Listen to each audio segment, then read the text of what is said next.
미국 국방부가 우리나라를 포함한 아시아 동맹국들이 국방비를 국내 총생산 GDP의 5%까지 맞춰야 한다는 기준을 제시했습니다. 네, 보도국 연결해서 자세한 내용 들어보겠습니다. 정래영 기자. 네, 미 국방부가 우리나라의 국방비 지출을 GDP의 5% 수준으로 맞춰야 한다는 새 기준을 제시했습니다.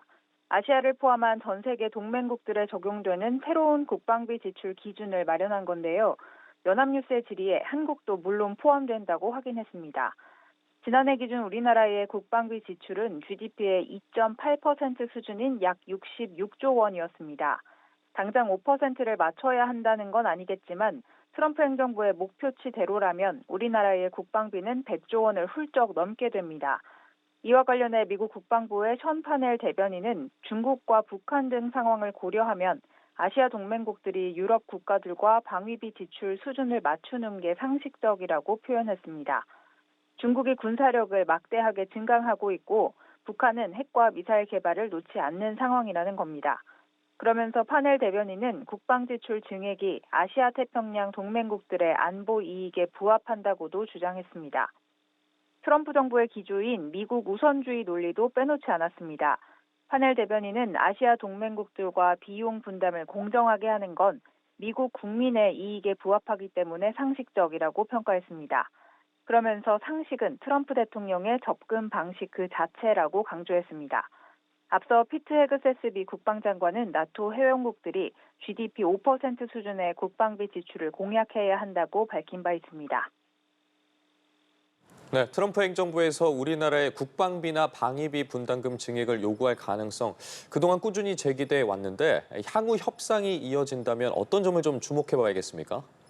네, 만일 미국의 입장을 그대로 따른다면 말씀드린 것처럼 작년 기준으로 계산해도 66조 원가량이던 국방비가 100조 원 이상으로 훌쩍 뛰는 건데요.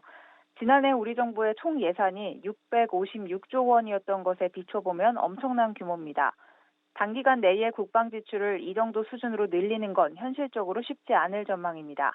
헤그세스 장관은 유럽에 먼저 제시했던 GDP의 5%라는 기준이 국방비와 국방 관련 투자를 모두 포괄하는 수치라고 밝힌 바 있는데요. 국방 관련 투자까지 해석의 범위를 넓힌다고 하더라도 한국으로선 기본적으로 다른 분야 예산을 대폭 삭감하지 않고는 현실화할 수 없는 수치입니다. 지금은 국방부 당국자가 미국의 원칙적 입장을 밝힌 단계라면 앞으로 트럼프 행정부와 이재명 정부 간의 협상이 이어질 전망입니다.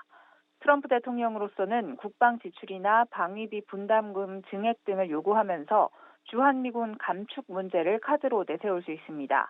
또 관세 전쟁의 연장선에서 우리나라에 미국산 첨단 무기 구매 등을 요구할 가능성도 있습니다.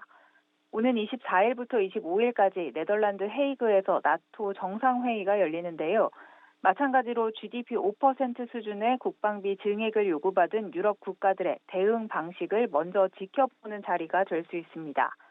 다만 이번 나토 정상회의에 이재명 대통령이 참석하고 한미 정상회담이 성사된다면 우리나라의 국방비 증액 문제가 곧바로 논의될 가능성도 있습니다. 지금까지 보도국에서 전해드렸습니다.